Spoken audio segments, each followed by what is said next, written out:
my practice is concerned, na wala pa yata ako nakitang 30 years old na nag-start na magkaroon ng MI. Meron yan mga hypertension.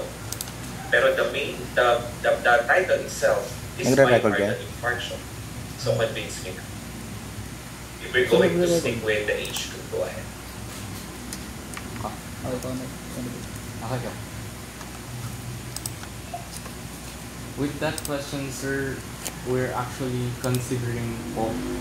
Okay, now I'm also a bit convinced that with our title focusing on myocardial infarction itself and with the age group is we can't actually depend on the age group that we put, the 30 plus, since the myocardial infarction is more on the higher ages. That's why I'm trying to imply. Maybe my co-panel members will also give an additional comment suggestions. Iba na lang natin. The age group of 82 plus. To develop an MI unless otherwise that you 60 had 60 plus. in your family, you have the sedentary lifestyle, you have devices, vaping, smoking, Type kayo ng drinking mga anything. sinasabi. Okay, since I'm also an MS professor in Lorma, so hindi nyo kumukonvince na 30 years old is yung pupuntahan ninyo. Kasi when we talk about the myocardial infarction, we are tackling and you are going to focus with the emotional, not only on the psychological, pupunta tayo sa medyo mas nangangailangan ng emotional aspect. Kasi kapag sinabing inatake, baka mamaya kasi angina lang siya. Are you getting my point? Nagwa-112 tayo, we're done with the 112. Kapag sinabi kasi MI, sigurado matanda siya. Okay? With talagang, pag sinabing atake sa puso, there are the possibilities na medyo magkakaroon ng problema in the state of recovery ang pasyente.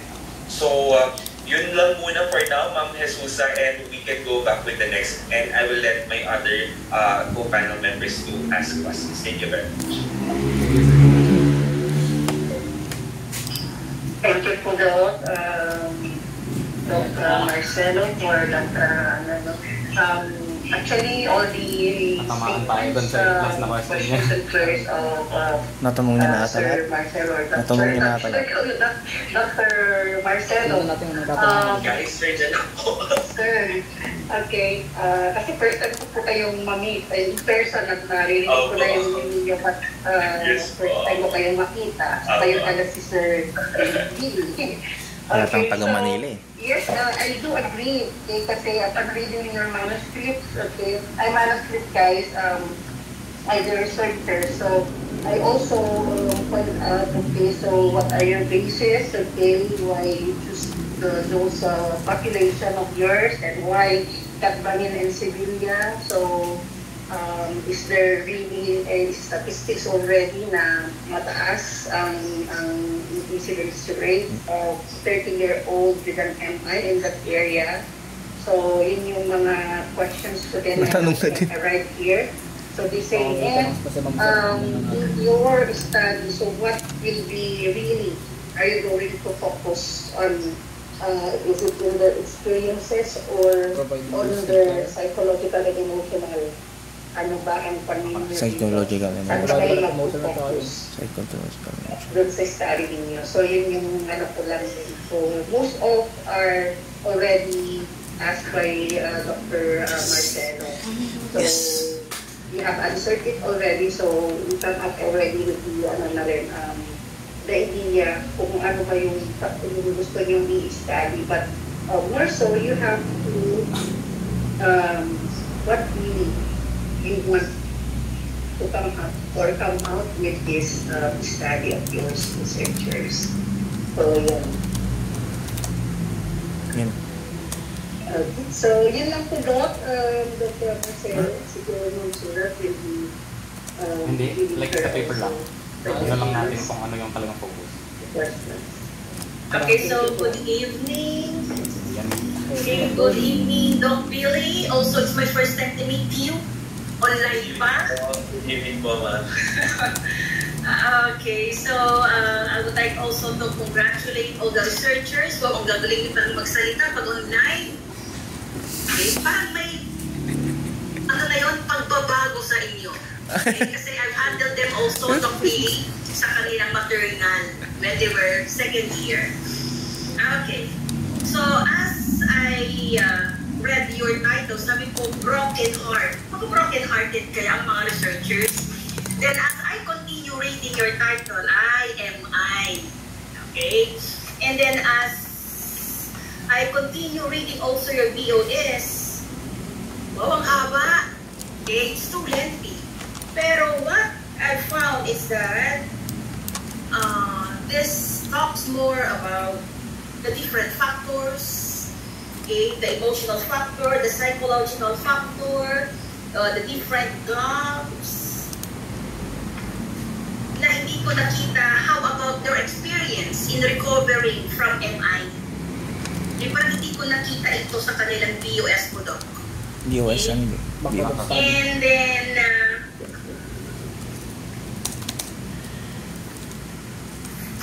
okay, that is for their BOS.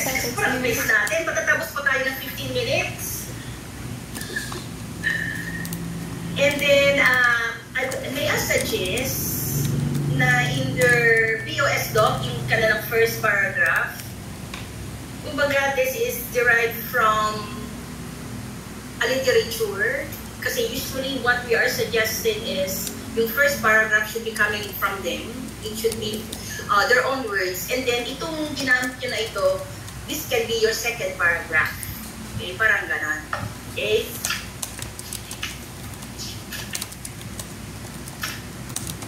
Okay, and then also you mentioned in your video is about coronary heart disease. Okay, correct me if I'm wrong. Okay? Could be Kasi when we say coronary heart disease and you are talking about MI, I guess Iba pala yun. magkaiba sila. Diba? So ang question ko is, how come you have included this coronary heart disease dito sa inyong BOS sa MI? So anyone who would like to give me an answer? Sagutin mo. Sunod ako. Sagutin mo. Well, ma'am, with that question po, is we've added coronary artery disease in the background of the study since Ma'am, because coronary heart disease can be the main underlying cause of myocardial infarction po. Understanding coronary heart disease help the context for why MI occurs po. And its risk factors why recovery is important po. Pero in our study, we are not looking about what causes your myocardial infarction. Tama? We are looking for Oo nga. Tama naman si ma'am. their journey, okay? Sa kanilang pag-recover of having MI. So, what I know is that this topic should not be included under your BOS. Kasi if you will be talking more about this, mas magiging quantitative na ang inyong study. Okay? And as what I mentioned, in your BOS, this is more on the different factors that being experienced or factors that could cause yung of having MI, mga ganyan. So, ang daming mga factors. Ang daming ding mga anxiety, depression, mga ganon. Okay? And since you mentioned also earlier na in your study, you want to focus about emotional aspect. Diba? Emotional aspect. So, you need to talk more about this in your BOS. Okay? Emotional aspect? Oo, emotional aspect. What else?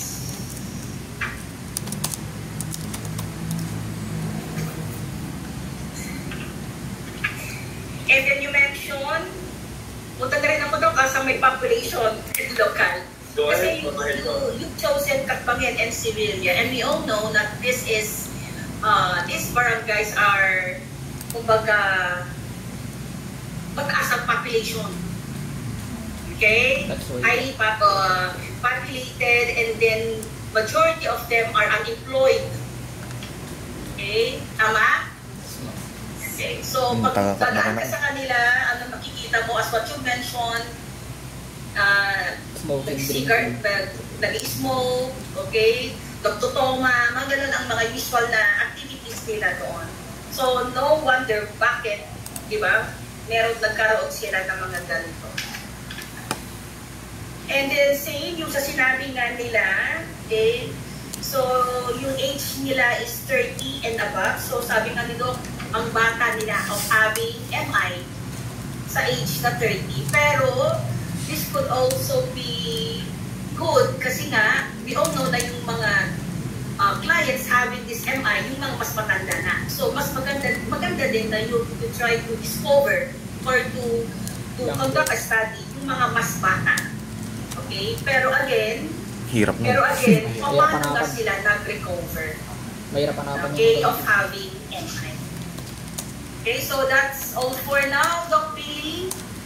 Thank you po, Ma'am Araceli. Okay, so a follow-up question, Clarence and the rest of the group, since you have mentioned and put in your manuscript survivals of myocardial infarction. So, ang focus natin, yung mga nakasurvive ng MI, tama ba, Clarence? Yes. Okay. So, how are you going to deal with these survivors in terms of the emotional aspect? Ano yung pinupunto talaga? Aside from kasi gusto kong palawak yung ipapagawa natin or gusto natin makuha since this is a qualitative study. And guys, nakabili naman doon 8 to 10 persons as long as magkakaroon ng saturation, that will suffice na. Pero, what specific type of the emotional aspect? Kasi when we talk about the survival or the survival rate, medyo nakadepende talaga yan sa family members nila. So, what do you mean now with this emotional aspect in terms of the survival rate o yung mismo mga survivors natin? Sige. Now, sir, since not all or not a lot have the capability of having a family emotional support po, so we want to be able to focus din po with in terms of healthcare with the nurses and other healthcare workers on how they can develop a bond or how can they help emotionally, psychologically with the patients lang po, not just focusing with the home po and with the family. As well as the emotions. Siguro, we can also add, you can use the holistic approach. Kasi hindi lang naman emotional aspect ang gusto natin mangyari. Ano yung mangyayari after makasurvive sila sa MI?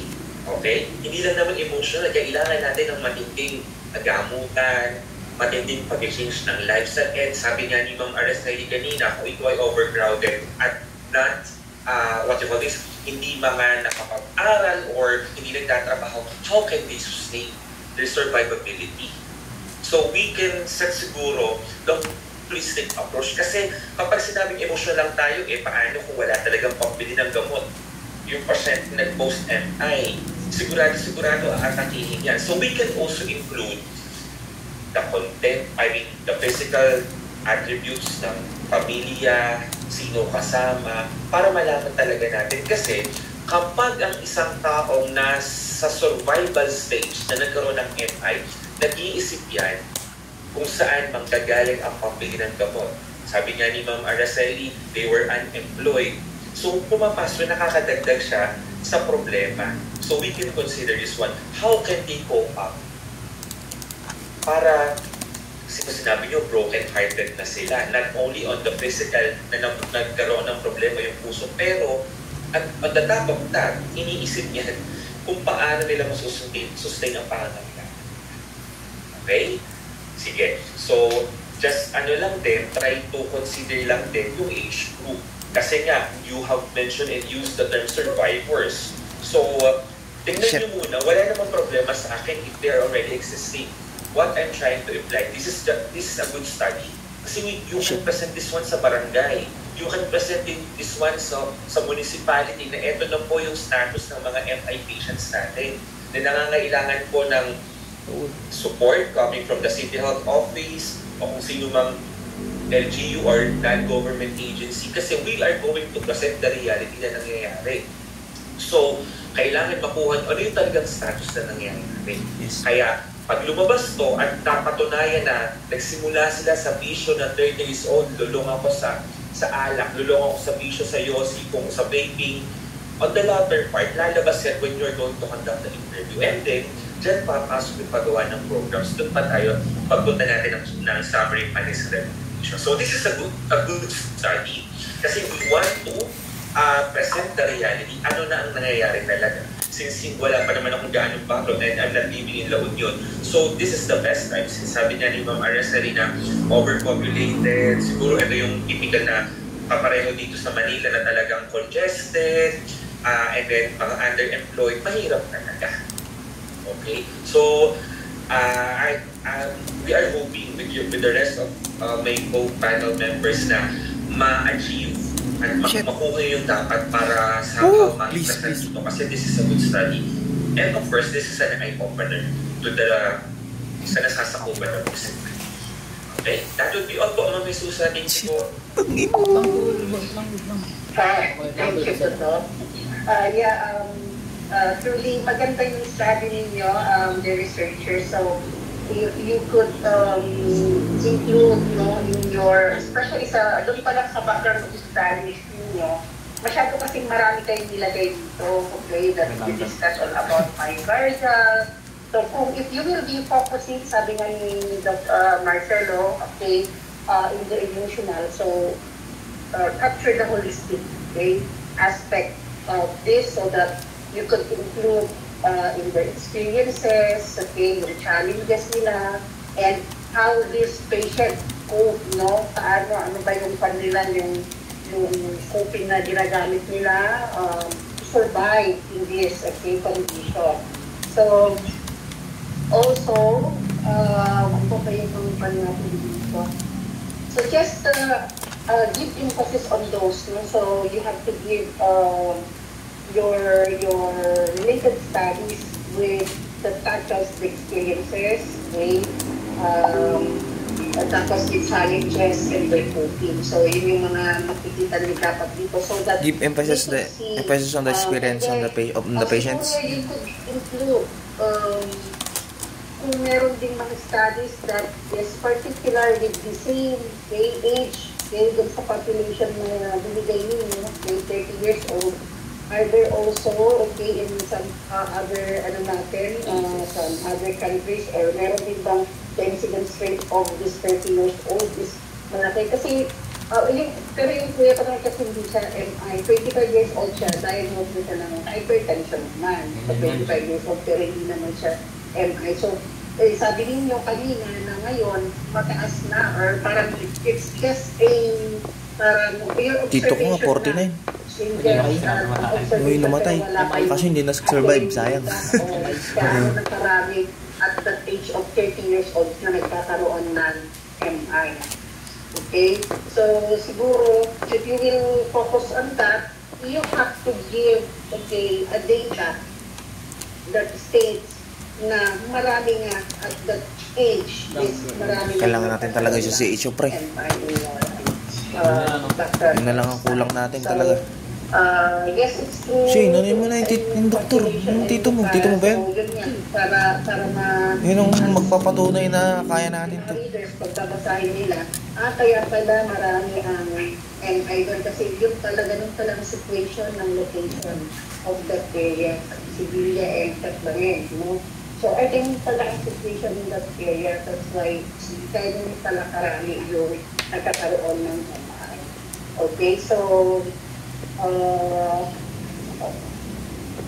ayun lang naman po doon. Yes! So, nandun pa rin tayo sa nakakasari ko. We are now in that, no? Coping mechanisms ko to. Include the holistic approach, no? So, you have to consider the things like the experiences, challenges, and puro experience talaga. Wala tayong sa boss na ganun. Wala akong masyado. Isa lang na ilagay ko. Emotional. Holistic approach. So, kayo mismo baka meron sa family members niyo, you can put here in your viewers experiences na merong meron ako. family or no Yun yung namatay. relatives na nagkaroon ng MI. Okay, so kagaya dito sa... Ay, kaso namatay. Hindi naman sa... Pero minsan kami. Robert pa rin ang si Kevin, City of San Fernando. He's, mga nasa, nasa late 30s na rin siya. Pero ano siya, MI and ano, pero ngayon, nakaka-recover, kaya lang bumabalik siya sa dati niya na gawin, sigarilyo. So, paano siya kaya?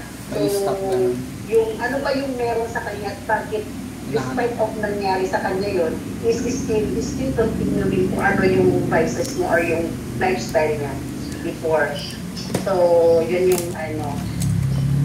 So, yun. Siguro you can also, okay, kasi you want niya to malaman kung ano ba yung journey niya, okay, of this patient having an MI. So, yun. Yun lang po, Doc. Thank you. Thank you po, Ma'am Jesusa. Okay, can I continue po per question or...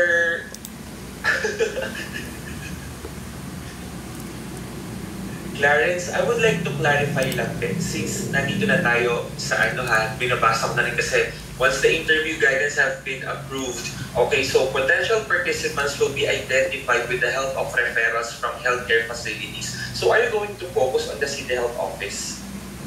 Kasi merong rehab centers, cardiology clinics, community-based patient support groups. Kasi doon mismo Can you please enlighten us kung paano nyo kukuhanin sila aside from the age group na sinabi ninyo? And ano yung tayo sa inclusion training? Serious. Clarence, yung barangay ba ay may malapit na district hospital or may malapit na general hospital or may mga private hospitals wherein na meron tayong mga cardio clinics? Meron bang Lorma? Ang Bethany? Meron. Paano nyo kukuhanin yung mga respondents ninyo when you're going to conduct an interview? Kasi you have, maganda to, inisa-isa nyo siya, referrals from healthcare facilities, pero the question here, how are you going to look for them?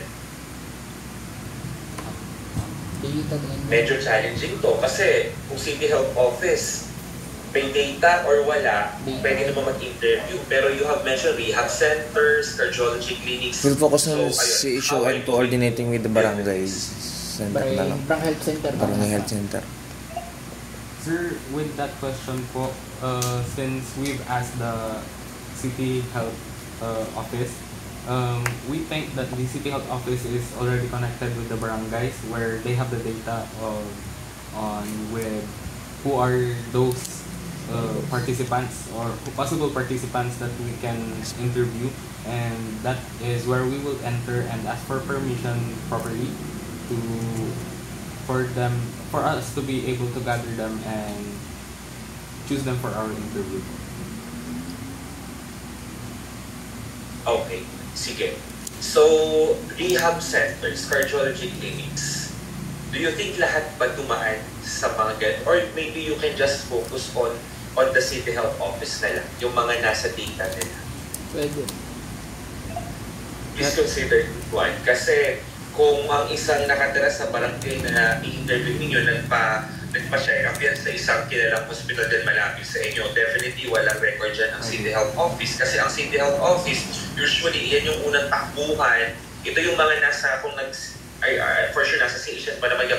Ito yung mga barangay health stations natin, yan yung unang tatakbuhan kasi lalo kung wala naman din pangbayad, yung mga kababayan natin na nagkakaroon ng mga cardiac diseases, ang unang tatakbuhan yan, barangay health units natin, yung mga centers natin. Kung nasa city naman yung City Health Office.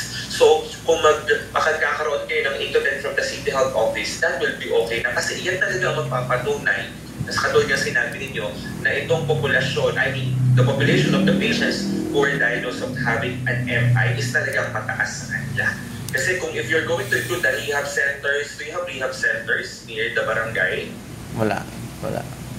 With the state of barangays po, sir, there are none. Ayun. So, mag-ingat kayo dito kasi pag sinabi nating the inclusion criteria, yung mga nasa barangay lang na nagpa-check up talaga para isa na lang. Kasi pag sinabing nag-MI nga ako pero doon ako sa kabilang barangay, sa kabilang town nagpa-consult. So, I think medyo malalayo na tayo kasi iba na yung management nila. Kasi ang unang tatakbuhan nila, yung rural health physician natin, yung city health physician natin. Okay? So, we can consider kasi alam nyo naman sa totoong buhay dito sa Pilipinas, ang management sa mga mayayaman, iba. Kasi mas mahal, tama? Pero kapag low profile ka, alam mo naman na ikaw yung nasa laylayan ng lipunan, ito lang yung bibigay sa baka kasi magkaroon ng comparison. Kasi nga, ang gusto natin, ang ine-emphasize ng study, the way they were going to survive.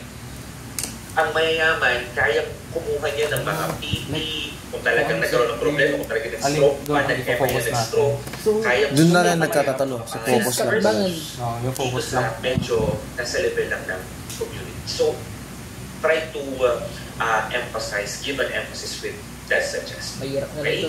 Clarence? Since nasa katbahan. Thank Yes, you po, ma'am. sir. Any additional from the Ito, matatapos natin yung maaga. Since nasa katbahan tayo din. And civilian. Mahirap na lang. Wala masyadong mayaman yun sa Ayun katbayan ng lang sibilya. para nandun lang tayo sa lokal ninyo. Hindi tayo Tondo. lalayo. Okay? Doon lang tayo magpo-focus. Kasi madali lang naman yan. Kung sinabi nyo sa akin kanina, napakarami talaga ng mga doon pa lang. Pwede umabot ng 15, pero pang masters na yun, mahihirapan na kayo. Okay. Interviews will be conducted person if health guidance permit or to secure, what if the patient cannot respond? Ano ang alternative method nyo dito? Family member. Clarence? Remember. Sir, if possible po the family members na lang. If the family is present and po, able to answer properly the questions. Okay. Do you have prepare na ba kayo ng mga possible questions? Yes po, sir. Tingnan mo sa study natin. Open mo. Sino ang profession? Ikaw. Wait. Okay, so far, ilan na yung mga possible questions ninyo? Ako na yung Sa inyong tool na possible. gagamitin. Ilan na yung na-formulate ninyo? Wait. Kasi hindi ko siya nakita dito sa Mars or hindi pa Ano na ba? talaga Hindi siya ba na-print? kasama dito. So, just lang, an overview. How many questions did you prepare? Wait. Nagputangin na, naglalag pa. Hindi nyo ba si pinarint yun? Doc Billy, ando sa page 25. Ay. Maganda mo sa Sa 5-6 questions. So they have one main question and then 5 also. 5 questions. Sige, we'll tackle now all about the supporting. What personal memories frequently come? Naglag. Naglag siya. Good. Hindi ko nabasa niya. Ay. Sige, napasahin ko lang sa data. Wala akong naglag. Uy. Ayos tayo. Tangina. Maayos yung study natin. Yung focus lang talaga yung ano natin. Focus natin sa experience. Okay, for question number 1, what do you mean by personal memories? Like the things that they used to do po, sir. Like what do you usually do creationally or actively in a daily basis that it comes into your mind during your recovery, like you can't do it anymore or Just a basic question. Do you think the brain will be affected post-MI? Yes, kasi. it can be possible po, sir, because of the trauma po with the What specific type of trauma? Wala pa tayo dyan. Hindi, yung nabasa ko connected with the research. Pero I can't remember the exact trauma na ano.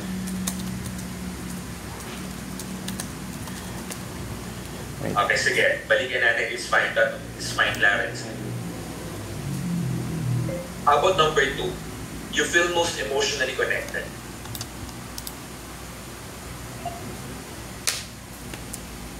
Ano daw? Kasi for sure, itatagalog nyo to eh. Pag nag-interview na kayo, hindi nyo pwedeng sobrang broad.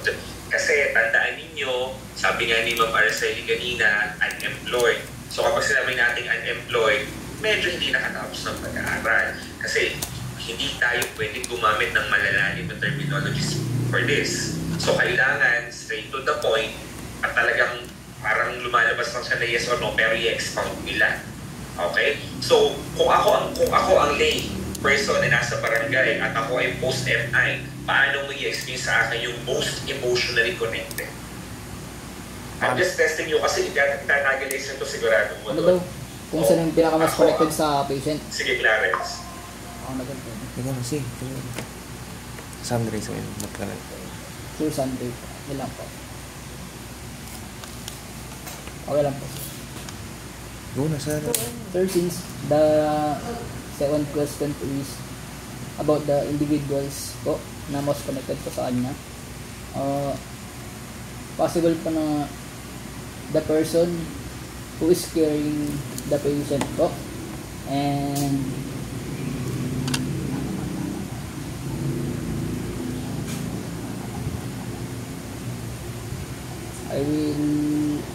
we will ask the patient, sir, or the MI survivor on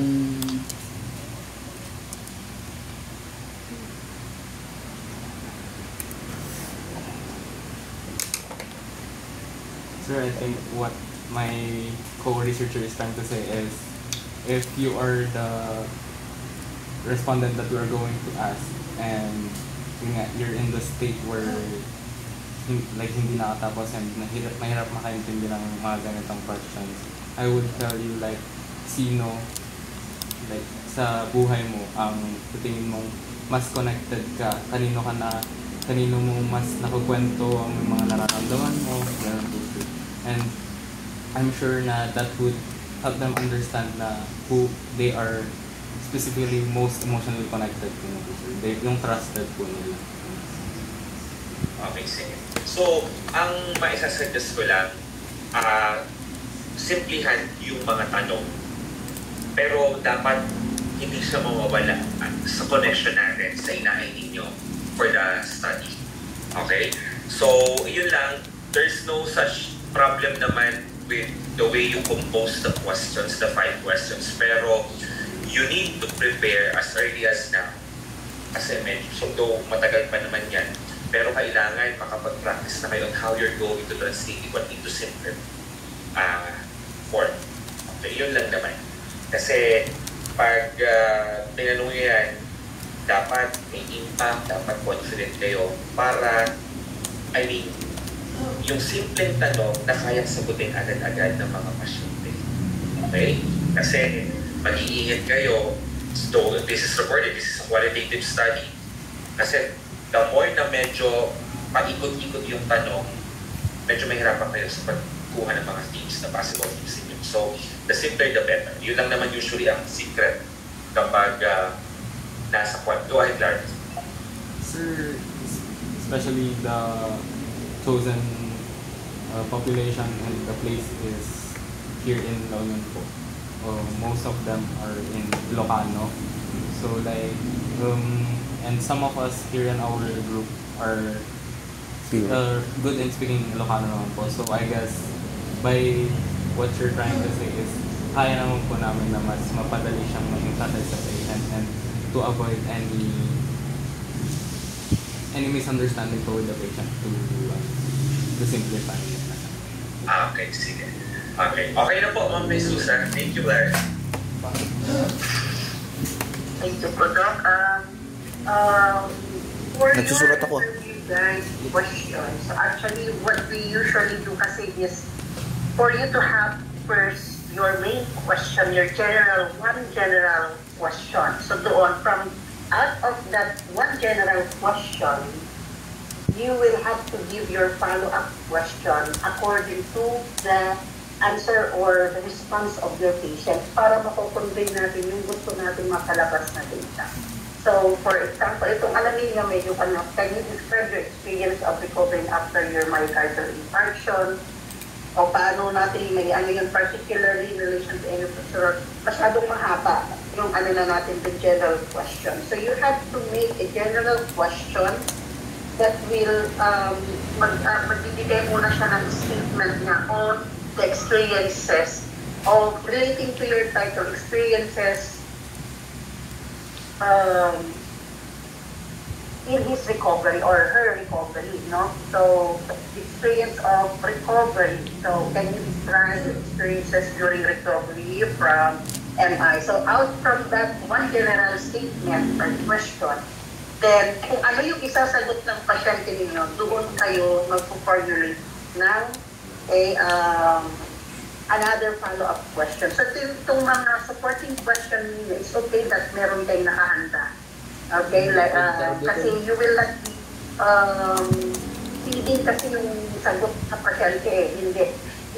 The patient, you will be leading the patient kung ano yung isasagot niya, then you will have to follow up so that you can gather kung ano yung gusto ninyong data na makuha from the patient. So then also, I do agree with Dr. Marcelo that in giving your questions, dapat yung klaro, clear, and easily to understood, okay, by your responder or participant, no? So, tama nga, transcribe niyo ito into the dialect that the patient could understand. So, paano nyo kaya itatawid yung mga malalalim na kwan natin dito. So, kailangan klaro tayo doon. So, one general question will be okay, and then you have to gather the statement according to what this participant na i-respond niya sa inyo. Doon kayo magpapalo para sa connection, para merong yung istorya ng pasyente ninyo, mas nagko-connect ninyo. So, hindi yung pag-jump tayo ng ganito, doon tayo mag-ano, kasi as the patient, mag-respond, may response siya. So, makukwento niya na, okay, yung mga lahat ng kanya, and then he will come up with another question relating to the response para mapagkitag-kitag din yung story at experience ng pasyente. So, yun. Yun lang po, Doc. Thank you po. Thank you po, Ms. Susan. Araceli, any additional po po? Addendum din sa kanilang interview guide, sa kanilang main question. Okay, so masyadong mahaba. And this is a leading question na kumbaga it's somewhat bias kasi gusto mong ipalabas yung gusto mong makuha. Tama? So kaya nga, we need to give a general question and this is based from your SOO. Ano na ulit yung SOO natin? What is your SOO? Page 16 of your manuscript. Statement of objective. Sabi mo na. What is your SOO? Page 16. Miss Nacionales.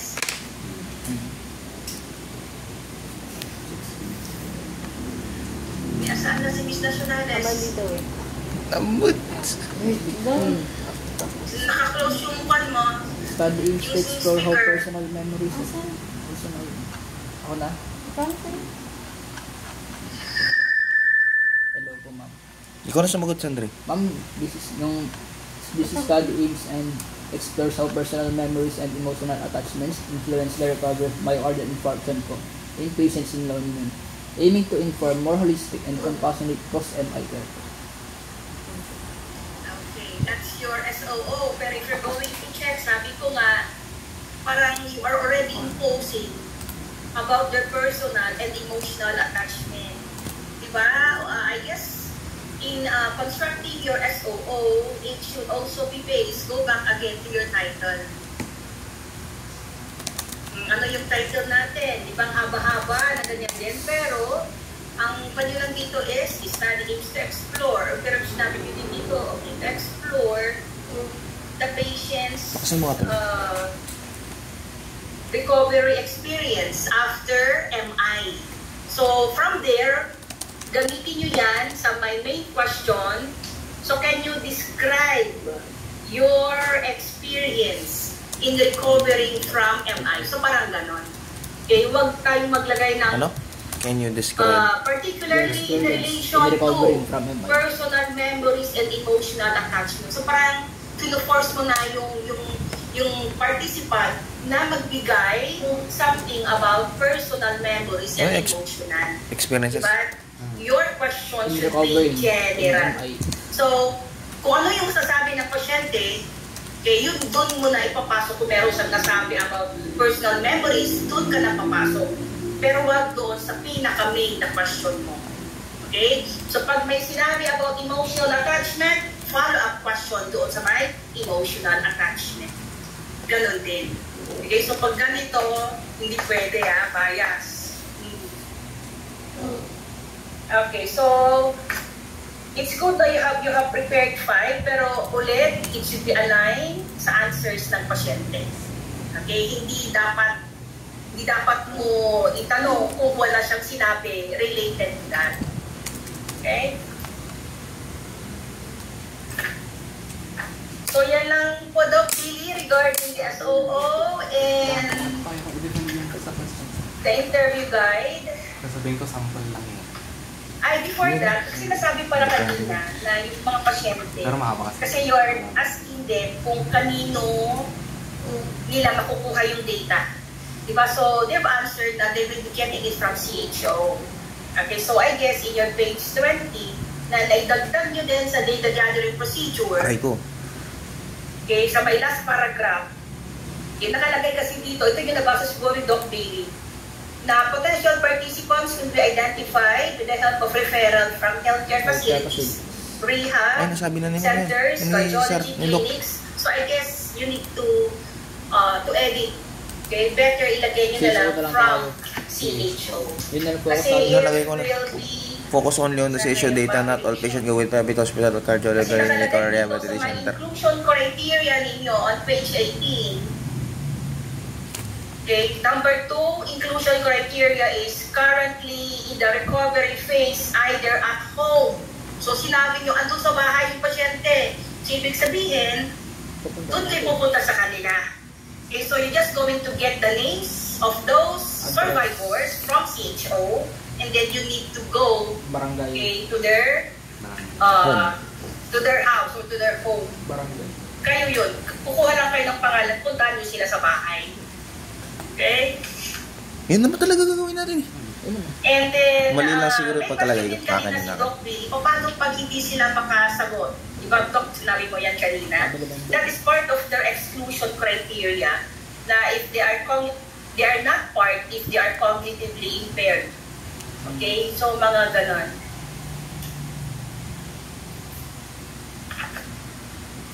Okay, and then can I still give my comments, Doc Billy? Go ahead po, ma'am. Akala ko matapos na tayo. Mabait yung Doc Bailey. Under Mabait. page 19. Hindi siya... Pero Uy! Repeated itong to assess content validity. Okay, paragraph 2, page 19. Naulit ito. Ano daw? Paki-rate check. process content validity with the And interview guide on then, page 20. Yung Hindi ko na data maintindihan gathering yung code. sulat ko dito eh. Page 20 at Ay no, Basta data may gathering naulit-ulit. process content validity. Statement doon. And then, process content still validity. part doon sa Naulit lang. Naulit. page 20 na kung saan may potential participants. I guess this should be included under population and local. Okay? Ano daw? Dapat ilagay nyo doon. Okay, ikat nyo yung part na yon at i-transfer doon sa population and local.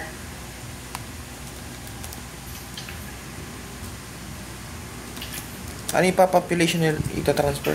And then for the ethical considerations, so andito na ako doon pili sa may ethical considerations, bakit kayo lang ang may access? Oh, how about si Sir Maniego as your advisor? Wala ba siyang karapatan? Meron po. Okay, to have an access regarding sa mga data gathered? Meron po, ma'am. Oh, bakit hindi nyo siya sinali? Kasi your page 23, you mentioned only the researchers will have the access to any information of the lot of your researchers. Okay, hindi nyo sinali si Sir. Sinulog po ko. Okay, so paki-add. The research advisor.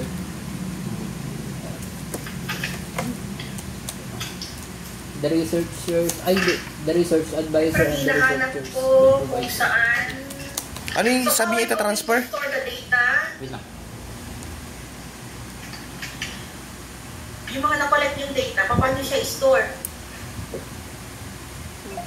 Ma'am, sa isang mga recorded po and mga na-input na data is i-store po namin siya sa isang drive na only us po, the researchers and including our research advisor only have the access po. Or siguro with password, parang gano'n. Oo. So, Na-mention din pala kanina na since di ba? Parang may problem ata tayo sa level of understanding din ng mga participants natin sa civilian campaign. You mentioned, Mr. Mariano, na you will be translating your questionnaire into Ilocano. It doesn't mean na kahit Ilocano kayo, na tama na yung mga Ilocano words nyo na gagamitin. Okay, so better approach, kumbaga yung talagang magaling sa Ilocano, just like yung mga, ano lang yung mga sa radio?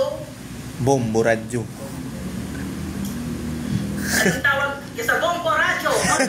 Yung mga, you can approach them para magbigay sila ng mas maayos na Ilocano words, parang ganon. Kaya kasi kung minsan iba yung Ilocano natin, iba yung pagkaintindi nila. Okay? So, that's my suggestion in coming up to your interview guide. For what you're going to use, okay, when you're going to collect data. Ano? Connect with ano? Connect the Okay, so yung radio lang ko ng broadcasters. and ma'am, Hindi, ano? yes. Connect with someone who is good Thank you enough. po, Ma'am Araceli. I think that's the end of question and answer. Pakagilo Ma'am kita. Edita. Personal answer pa lang Thank yun, you ah. so much to our panel of evaluators. Yun na yun. Ma'am Jesus Aguartiza, Yun na yun. Ma'am Araceli Surat, and of course the chairman, Comments na yun. Dr. And Billy recommendations. Marcelo. So, ano po ang ano po ang verdict sa kanila? Accepted? Please. This is accepted po. Let's go! Kailangan po talaga na pag-uwi. Okay. So, congratulations researchers. Your research proposal has been accepted by our panel of evaluators. And you have to make sure to make the necessary revision of your manuscript based on their suggestions in 3 to 5 days. So that Aray ko. you are done with your revision, submit the revised manuscript to November your advisor for 18. checking. And then it will be distributed to the panel of evaluators for them to check whether you have really incorporated all their suggestions. So with that, congratulations researchers, congratulations to your advisor, and once again, thank you po Ma'am Araceli Surat, Ma'am Susa Guartiza, and Sir Billy Marcelo for all your valuable inputs just to make the study of this group a better one, or shall I say, sabi nyo nga, maganda itong study nila. So, pagandahin pa natin, pagandahin pa because of the suggestions of the panel. So, with that po, good evening, and once again, congratulations researchers. Thank you po to our panel of evaluators. Thank you po, Doc. Thank you, Ma'am Susa, Ma'am Surat. Thank you so much po. Tama na. Sir Billy, Yes, ma'am. Sir Billy, pasyal ka naman dito sa amin. Paano mag-chat? Makalimutan ko na mag-chat dito sa chat na wala naman. Ayun. Doon na yung 3 dots. Oo, sabi namin, Wala. ni Sir Billy. Chat sana. Our first time to see you, Doc. So, we hope to see you, Doc. We hope to see you. Ako na lang mag-thank. Andito sa side yun, di ba? Anyway, thank you, Doc. Thank you so Yes, maraming much. salamat po. Okay, Doc. Maraming staff po kayo po. Okay. Thank you po, everyone. You may now leave. Congratulations, Clarence. Ma'am, thank you po! Thank you po, Ma'am.